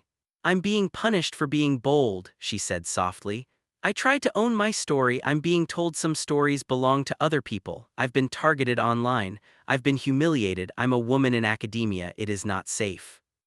The room held its breath. The thing about lies that borrow the clothes of truth is that from a distance they look dressed. Up close the seams show. The dean took a longer breath. No one is punishing boldness, she said. We are deciding whether a student's general remarks constituted targeted harassment. We are not relitigating prior matters. She looked at me. Do you have witnesses? I do, I said, too, if permitted. The officer nodded. They were called. Priya walked in at her brisk clip, red pen tucked into her notebook like a sword. She swore to tell the truth with the intensity of a person who thinks words should be taken seriously. She described the forum, the language I used, the absence of names.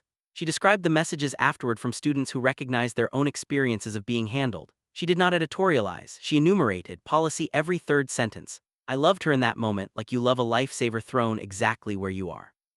Then Lena walked in. She looked smaller than she has ever looked in public, a person trying to occupy less space in case space itself had opinions. She took the chair, eyes not on me but not avoiding me either, like someone looking at the horizon because the foreground hurts. The officer asked for her relationship to the matter. I'm the sister, she said, and the word cracked and sealed in the same breath. Ms. Lena, the dean said gently, your statement. She swallowed. I did the welfare call, she said, soft, into the microphone. Not because she was unsafe, because I was angry she was saying things out loud that I thought should stay in our kitchen. That's on me. She flicked her eyes toward me. I also changed her bank details. I wrote a letter pretending to be her to pause her scholarship. I've reversed those. I'm cooperating with the bank investigation. Her voice wobbled, regained itself. You should know this because some of what's hitting her isn't random. It's me. I did it. Not the forum, not her words, me. I tried to make her small because I was scared the only version of me that worked was the one that kept her home. No one breathed, even the fountain pen seemed to stop moving. Lena took a lungful of air like someone who has been underwater too long. She didn't name anyone, she finished. That's not her style. She talks about things not to embarrass people but because silence was killing her. If you punish that, you'll be teaching the wrong lesson. Tamsin put her hand over her mouth and let it fall again as if arresting a gasp. The dean's face didn't change except in the eyes. Thank you, she said quietly. That was difficult. We appreciate your honesty. She looked to Amelia. Do you have anything further? Amelia's representative consulted a paper, found nothing new inside it, and shook his head. Amelia's throat worked like she'd swallowed something that forgot how to be food. She stared at Lena with a look I recognized because I have worn it. The expression of a person who has just discovered the world is not arranged to protect her version. She looked back at me, opened her mouth, closed it. The panel conferred in a whisper that sounded like a soft rain. They returned with a decision that landed like a small, clean bell. We find that Ms. Maya's remarks did not constitute targeted harassment, the dean said. The complaint is dismissed, she paused. We also note concerns about misuse of welfare reporting and unauthorized edits to academic work. Those matters have been or are being addressed separately. She looked from me to the room.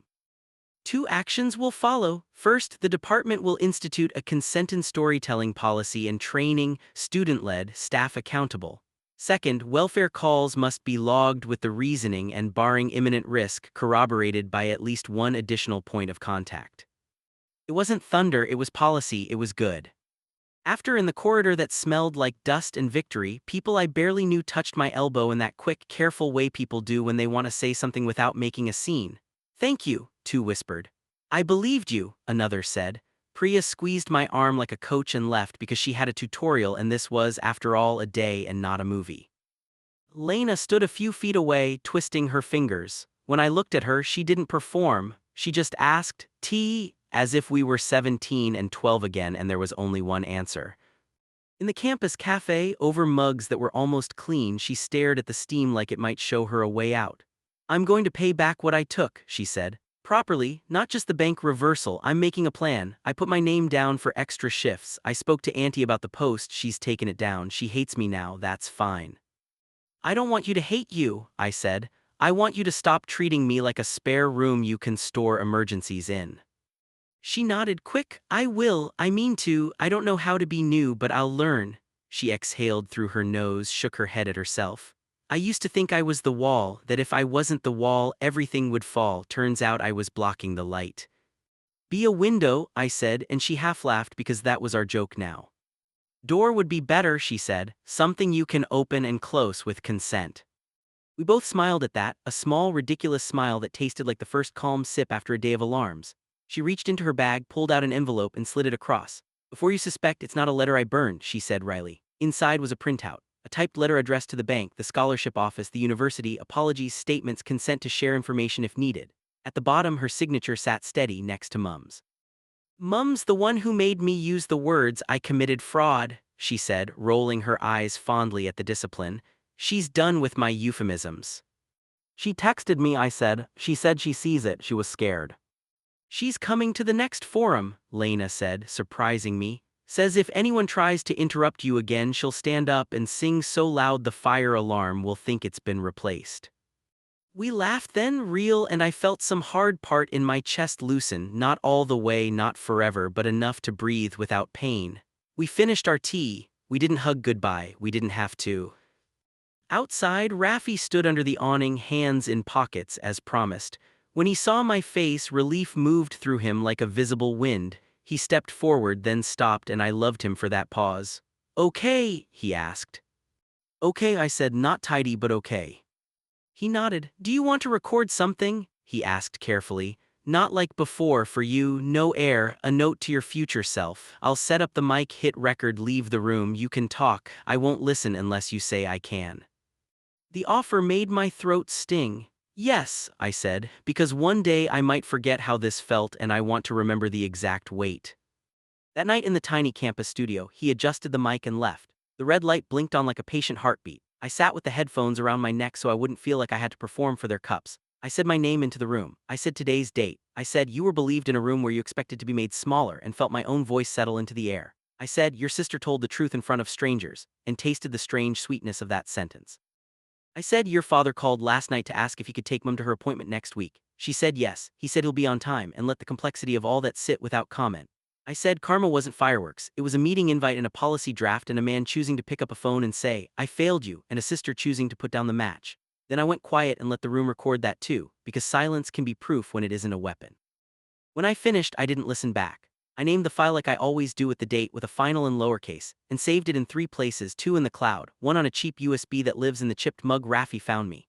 I walked back to my dorm through a campus that seemed to know how to be gentle for a few hours. I stuck the hearing letter, the one that said dismissed, inside the wardrobe door next to the acceptance confirmation, the case number, the small geography of my year. The papers fluttered when I closed it, as if sighing, not with fear, not with relief, just with the movement of air in a room that felt more mine. I called Mum. She told me the neighbor's dog had learned to open the biscuit tin and that Mrs. Doyle was pretending not to know where the crumbs came from. She said my father had called and asked if he could pay for the leaky roof. She told him yes, and then told him that didn't fix the rooms that had already got wet. He said he knows, she said, and neither of us tried to decide whether we believed him because some truths don't need immediate verdicts to be true. Before bed, I texted Lena a picture of my door with the papers taped inside. Proof, I wrote, and added a silly sticker because sometimes you have to feed the child in a person to get the adult to keep going. She replied with a photo of her own, her wallet with my name removed from the emergency notes, the card she shouldn't have had cut clean in half. Working on window installation, she wrote, no new fires. I lay down and listened to the kettle click in the kitchen down the hall, someone else's life boiling and cooling on schedule. Through the wall, somebody laughed. Farther down, someone cried on the phone quietly, no words, just the shudder of someone being witnessed by a voice. I thought of the repair shop bell, the forum microphone, the buzz of my phone every time someone tried to write my narrative for me. I thought of stepping off curbs, of crossing streets, of the feel of a new key against my skin on a chain. I thought of the phrase I have been testing on my tongue all year, love without consent is control. I thought of its sibling, justice without humility is vengeance. And I thought about the thing that threads them together so they don't choke you, boundaries, spoken in a steady voice, repeated as many times as necessary. If you've been listening this whole time. Afterwards in the lobby while people gathered their coats and their opinions, my phone buzzed again and again. Messages stacked. One from an aunt I haven't seen since I was 15 sharing a Facebook post, a clip of the audio I took of Lena's confession cut and captioned sister setup. She recorded me to ruin the family. Someone had put sad music over it like they were directing a soap. The comments burned. How could she record her own blood? Clout chaser. Ungrateful. I watched my private safeguard become a public cudgel and felt my cheeks flame in the cold lobby air. People passed by laughing about nothing. I stood very still and read the caption twice more until the words separated into the lie and the blade underneath it. Mum called, voice small in a way that made me want to sit down on the floor. It's everywhere, she whispered.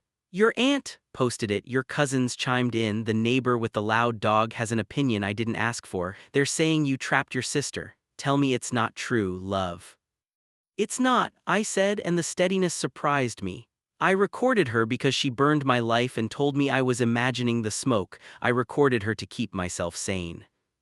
Mum breathed hard and I could hear the shape of her trying to reconcile daughters with facts. She's hurting, she said, because that is her default diet. She's loud when she hurts. I'm hurting too, I said softly. I'm just not setting other people on fire to get warm. Raffi appeared at my elbow like he'd stepped out of the wall. He didn't touch me, he just stood like a tree you can lean on if you want to and can also leave if you don't. Come outside, he said. Air. Under the awning, the night smelled like wet concrete and cigarettes. Students streamed past us in packs, laughing that underfed, relieved laugh people laugh when drama isn't theirs. You don't deserve this, Raffi said, finally, looking out at the rain as if it could tell him what to do with his hands. Any of it. Deserves a messy word, I said, so is family. He winced, less at the content than at the accuracy. If you want me to make a public statement about the podcast thing, say I messed up, say I exploited, I will. You shouldn't be carrying old versions of me on top of this. I don't need you to perform rightness, I said, I need you to actually be it. He nodded, then I'll walk you to admin tomorrow and sit while you file whatever you have to file. You can sit, I said, and the gratitude was a small, clean thing I could afford to spend. But I'm the one who presses submit. That night back in my room, I put my phone on airplane mode and turned the screen face down and sat on the floor with my back to the bed. The recording of Lena's confession, now loose and weaponized in the world, hummed in my head like a trapped wasp. I thought about the day I made it, how my hand shook, how I didn't want to become someone who saves evidence against those she loves, and did anyway because the alternative was letting myself be unmade. I thought about Mum holding both of us in her hands like two hot stones and not wanting to drop either. I thought about Theo's voice filling rooms with a story about a dog and getting more credit for his grief than I did for surviving an arson in slow motion. In the morning there were 2 emails waiting to bite. The scholarship office, suspension request withdrawn, award reinstated. The bank, change of details reversed, funds held pending investigation. Under both messages were the forwarded emails Lena had sent overnight. I lied, she'd written clipped. I was scared, please do not press charges. There was a picture of Mum's handwritten note attached like a hostage proof of life. We're sorting it, love Mum. The pleading sat just the other side of apology. And then, at the bottom of my inbox like something that had sunk during the storm, a message from Whitaker. Ray, Forum, you handled yourself with professionalism. I may have underestimated your control. I laughed out loud, a sound that startled me with its sharp edge. Control. That's what this year was, wasn't it? Learning the difference between being controlled and being in control. How to tell the room my version before someone hung a poster with my face on it and arrows pointing to the wrong quotes. At 10, I sat in the campus admin office with Rafi 2 chairs away and filled in the online police report for identity fraud. The form was clean and indifferent and asked me to tell the truth without adjectives. I wrote, family member changed bank details without authorization. I wrote, email impersonation to withdraw scholarship. I wrote, previous incident, unauthorized credit card reported. When I got to the box that said, do you know the suspect, my hands froze. My sister's name looked strange on a line like that, not a contact in my phone, not a hey, pick up milk, a suspect. The word rolled around in my mouth like a stone I wasn't sure I wanted to keep. Rafi didn't speak. He didn't watch me fill the form. He looked out the window at a pigeon pecking absurdly at a cigarette butt. I thought about the girl I was a year ago, studying in a hallway with a lamp because the TV was loud, thinking that the hardest part of leaving would be missing my bed. I thought about the woman I was building now, who could list the facts of harm without inserting an apology between each one like packing peanuts. I typed her name, I pressed submit. The confirmation page blinked up, bureaucratic and boring. Thank you, your reference is... Another string of letters and numbers. Another piece of paper to put on the inside of my wardrobe door and hope it doesn't curl. My phone vibrated immediately as if the electrons themselves had snitched. A call from Mum. I answered because I'm not made of whatever it is that lets people switch their hearts to airplane mode. Her breath came fast. She knows, she said without hello. She saw the email ping, she's packing a bag. Where is she going? My voice did not quake, which felt like a small mercy. To your father, Mum said, and the word father felt like a splinter even now. She got his address from Auntie. She says if you're going to make her a criminal, she's going to confess to the first one who taught her how to break a family.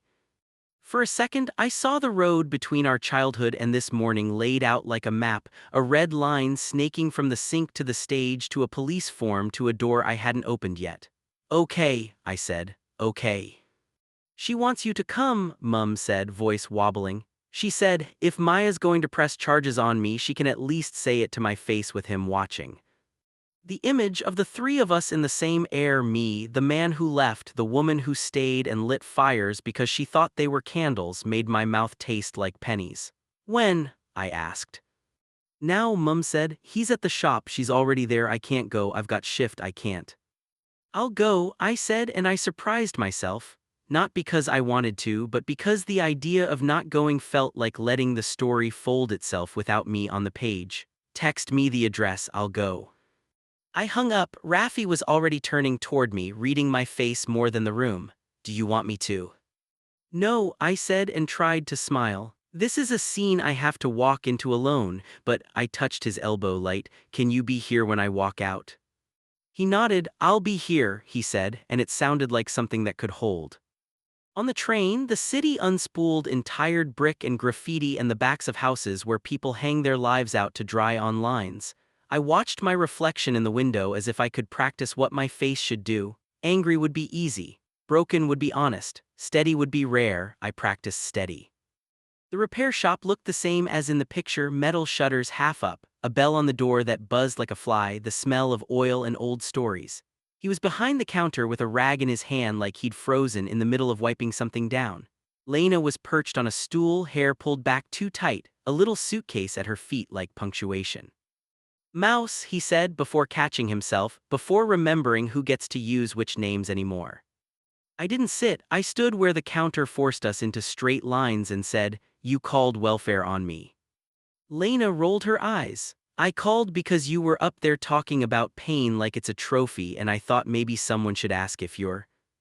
You called because you lost control of the story, I said low. You changed my bank, you forged my name, you tried to pull me out of school like I was a splinter. When that didn't work, you called strangers to come take the mic out of my hand. She flinched, then masked it with disdain, our family's favorite concealer. You're so dramatic. You're so dangerous, I returned, and the words landed like keys clicking. To other people's lives, to mine. My father, cleared his throat like a man who'd been underwater and forgot how to breathe air. Girls, he said, using a plural that no longer fit. Don't do this here. Where else? I asked, not unkindly. You taught us to have our fights where no one could see. Look how well that turned out. He looked down, his hands were oil-stained and shaking. She came to me, he said you were going to make her a criminal. She made herself one, I said. I just stopped calling it love. I turned to Lena. Here's the choice. You can walk with me to the station and we can tell the truth together, the fraud report, the scholarship, the welfare call, the post, or you can stay here and I keep walking without you. She sucked air, blinked hard, looked at him, looked at the suitcase, looked anywhere but at the version of herself she was being asked to meet. You would put me in a cell, she whispered. Here's what I want you to keep when the video ends and your room goes back to being just your room. Betrayal may hum in the walls long after the fire is out, but so does resilience. Keep receipts not because you plan to go to war but because memory is kinder when it has company. Lock your doors without locking your heart. Ask before you touch not only bodies but stories. When someone tries to make you small enough to carry, refuse to get in the bag. Let your no be a sentence with a period, not an apology dressed as a comma. Make policies when the apology isn't enough. Make tea when the speech is over. Put your proof where you can see it, not because you doubt yourself but because you deserve to live in a room built on what's true. One last thing, I took the acceptance confirmation off the wardrobe door this morning and held it up to the light. The corner has curled into something that looks like a wing. I pressed it down again smooth and said out loud to the paper, to the kettle, to the girl I was in the hallway, to the woman I'm becoming, I'm not leaving you behind to become someone else. I'm taking you with me. Then I turned off the light, and for the first time in a long time, the quiet in my room sounded like peace, not the pause between alarms.